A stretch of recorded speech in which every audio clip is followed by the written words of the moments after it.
Il y a vraiment des chances qu'on ait un nouveau bull run. La vidéo sortira un peu en retard le temps que je fasse le montage, mais ça y est, Ripple a enfin gagné son procès contre la SEC après plus de 2 ans et demi. Le jeton XRP n'est donc pas reconnu comme un titre financier, ce qui pourra probablement faire jurisprudence à l'avenir pour d'autres cryptos. Bref, c'est une excellente nouvelle qu'on a aujourd'hui, on va voir comment le marché a réagi face à ça, et on va surtout voir ce que je vais changer sur mon portefeuille 2023. Donc on commence par le marché. Alors au moment où j'ai relayé l'info, le XRP était autour de 60 centimes, il avait déjà pris 25% à peu près, mais il a juste explosé, il a fait quasiment un x2.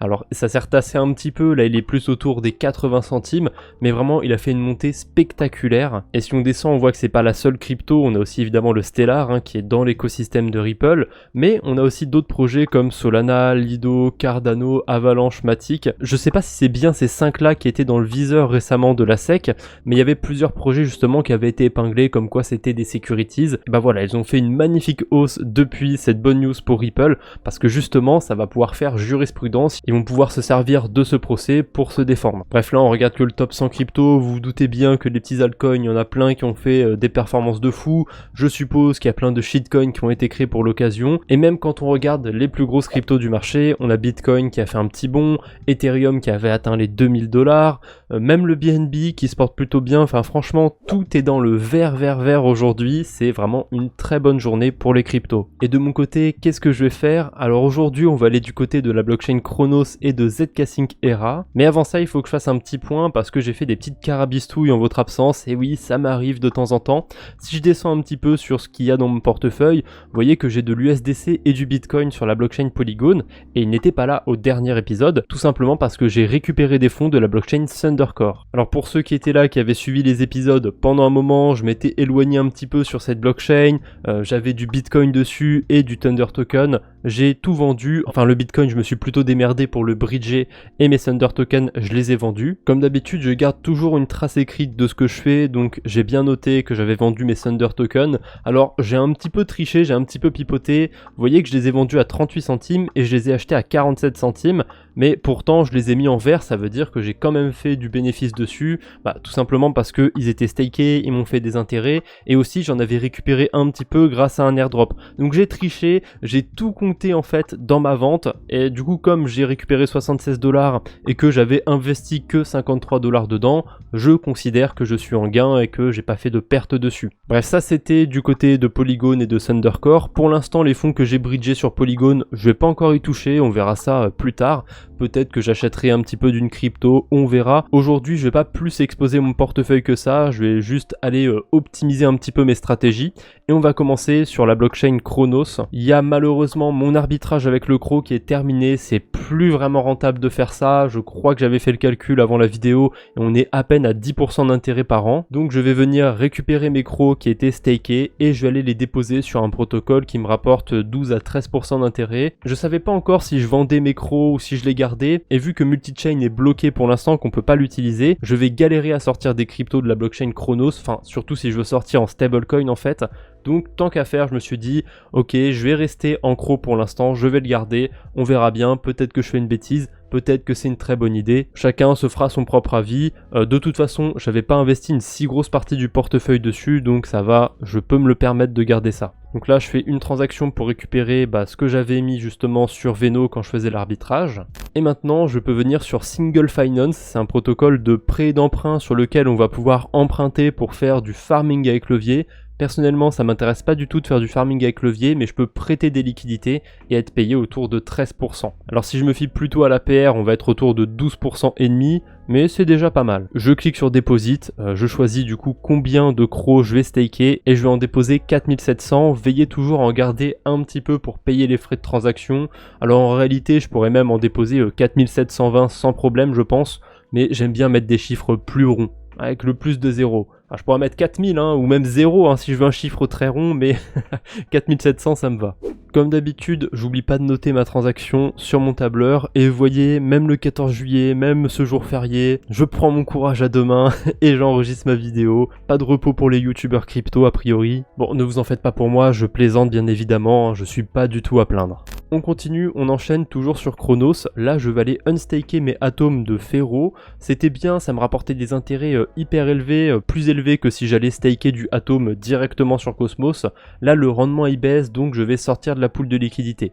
Alors on peut voir que le rendement il est encore autour de 25%. A priori, c'est plus que le rendement qu'on a directement sur Cosmos, vu que c'est autour de 20% là-bas. Mais en fait, la douille, c'est que sur ces 25% d'intérêt que vous voyez, il y en a 60% que je peux toucher maintenant tout de suite, et 40% qui seront bloqués pendant un mois, et du coup, la crypto de Fero va peut-être se péter la gueule, donc ces 40% vaudront peut-être 0, vaudront peut-être 10%, ou je peux même être étonné, je peux avoir une bonne surprise, un token qui s'apprécie super bien, et les intérêts qui font x2 ou x3. Pour éviter toute mauvaise surprise, moi je pars du principe que j'ai que les 60% d'intérêt des 25%, donc ça fait 15% d'intérêt.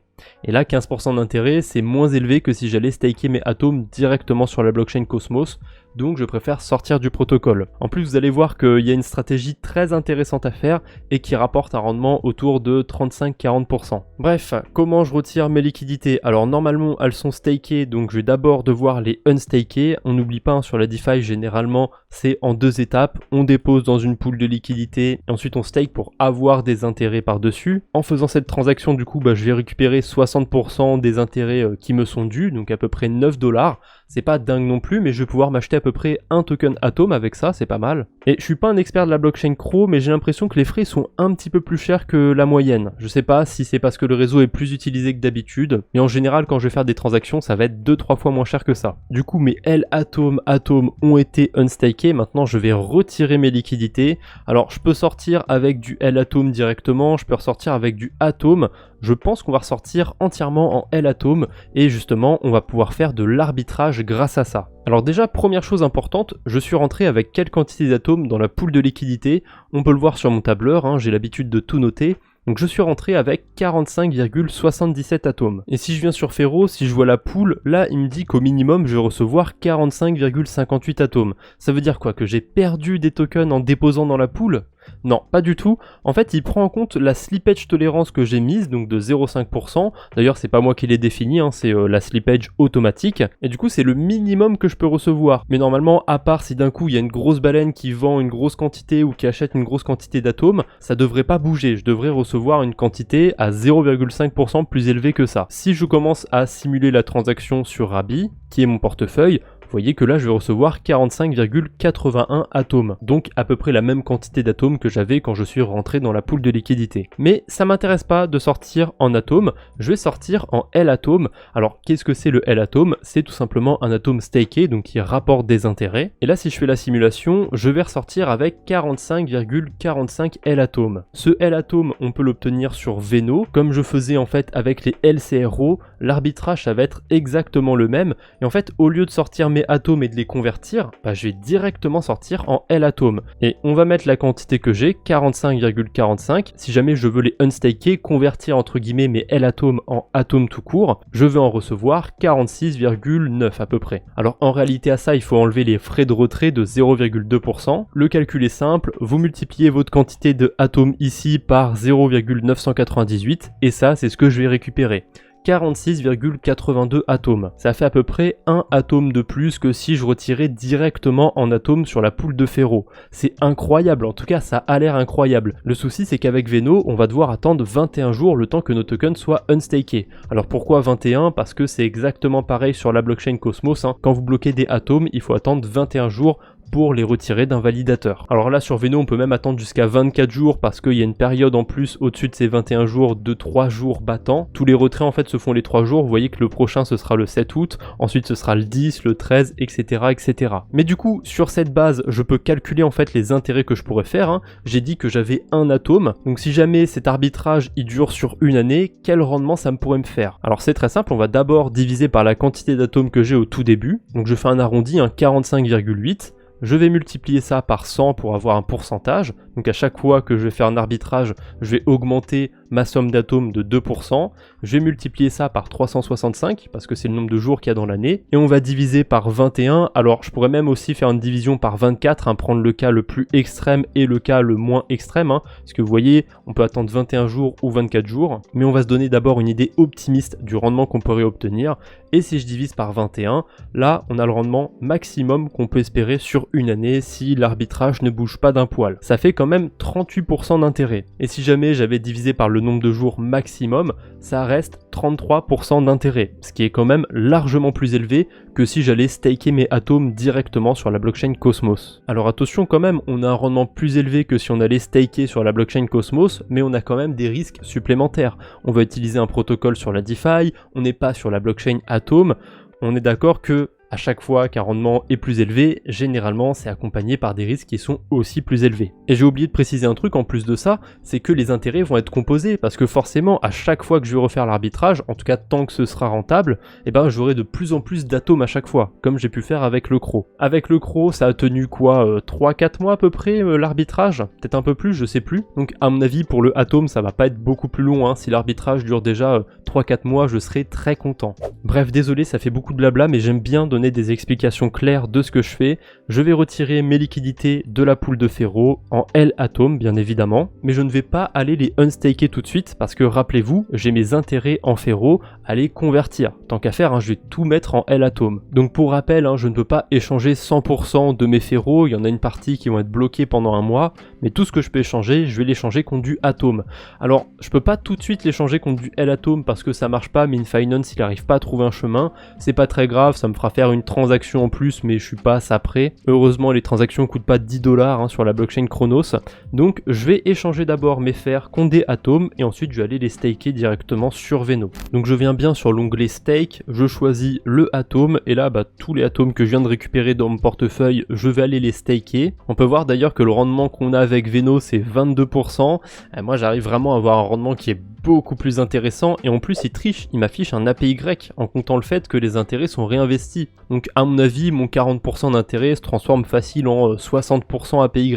Bref, j'ai plus qu'à cliquer sur Confirm Staking et j'aurai des L-Atomes dans mon portefeuille. Et maintenant que j'ai tous mes L-Atomes, je peux revenir sur l'onglet Unstake et pour l'instant tant que je suis en train de faire l'arbitrage, je vais pas prendre en compte les gains que je suis en train de faire sur le Atom. Ça je le noterai qu'à la fin. Et voilà, j'ai passé ma transaction, maintenant j'ai plus que 3 semaines à peu près à attendre pour récupérer mes atomes et je ferai le calcul avant de faire l'arbitrage. Si c'est toujours rentable, je continuerai et je ferai ça tant que c'est plus rentable que de staker les atomes sur Cosmos. Ensuite à ce moment-là, peut-être que je les vendrai, peut-être que j'irai les staker sur Cosmos, comme ça nous fera découvrir de nouveaux horizons. Tant qu'à faire, j'en parlais pour le atome, mais du coup pour le CRO, j'ai fini mon arbitrage, je peux donc ajouter les gains que j'ai fait sur mon portefeuille. J'ai 4185 CRO, mais j'en ai staké 4700 tout à l'heure. Donc je vais ajouter la différence. Avec cet arbitrage, j'ai gagné 515 CRO. Honnêtement, je suis pas sûr que c'était aussi facile d'avoir un rendement élevé comme ça sur du CRO. Bref, nouvelle transaction, je mets que c'est un achat en fait à 0 $, c'est plus optimal pour le suivi de crypto. Et je mets la quantité du coup que j'ai arbitré et que j'ai farmé, 515. Et voilà, c'est à jour sur mon application de suivi. D'ailleurs, si vous n'en utilisez toujours pas, je vous mets le lien de celle que j'utilise en description, c'est Delta. Et ce n'est pas du tout un partenariat, il n'y a même pas de lien affilié. Avant de se quitter, je vais faire une dernière petite chose, je suis toujours à fond sur l'airdrop de ZK-Sync, je continue d'utiliser la blockchain, donc aujourd'hui je vais aller récolter mes intérêts sur Kanagi Finance et les échanger contre des USDC. Si vous n'avez pas vu le dernier épisode, bon là les rendements ils commencent à baisser parce que le prix du token Kanagi il se pète la gueule, et forcément comme vous êtes payé dans ce token, vos intérêts vont se péter la gueule avec, mais j'ai toujours un rendement qui est ultra intéressant sur mes stablecoins. Je suis sur la pool BUSD USDC et là ça fait 2-3 jours que j'ai pas récolté mes intérêts, j'ai déjà 15 $ d'intérêt. Je dépose pas une fortune non plus, j'ai déposé que 1000 $. Là ça veut dire qu'en quelques jours j'ai fait 1,5% d'intérêt. Bref, je clique sur collecter, je récupère mes intérêts. J'ai juste une petite transaction à faire et d'ailleurs faites attention. Quand vous utilisez ZK-Sync, faites des transactions que quand les frais sont pas chers sur Ethereum. Ça on peut le voir en un coup d'œil sur Etherscan, vous avez une section qui s'appelle Gas Tracker. Je vous invite vraiment à regarder si le GWAY il est en dessous de 20 avant de faire des transactions sur ZK-Sync ou éventuellement en dessous de 25-30 si vous êtes un peu plus pressé, parce que ça aura une conséquence directe sur les frais sur ZK-Sync et si vous voulez essayer de farmer certains airdrops sans claquer 100 balles ou 200 balles dans des frais de transaction, c'est vraiment ce qu'il faut faire. Bref, maintenant que j'ai récolté mes tokens Kana, je vais pouvoir les échanger contre des USDC comme j'avais dit. Je pourrais en échanger un petit peu contre de l'Ethereum la prochaine fois, histoire de compenser un petit peu les frais de transaction. Mais là pour l'instant, je reste en USDC, on va sécuriser un petit peu les intérêts. Et voilà, c'est tout pour aujourd'hui, j'espère que cet épisode vous a plu. Dites-moi aussi en commentaire si vous pensez ou pas qu'on aura un prochain cycle haussier sur les cryptos, ça m'intéresse d'avoir un peu votre avis par rapport à ça. Et bien évidemment, n'hésitez pas à vous abonner si ce n'est pas déjà fait. Voilà, je vous embête pas plus, on se retrouve bientôt j'espère, d'ici là, portez-vous bien, salut tout le monde!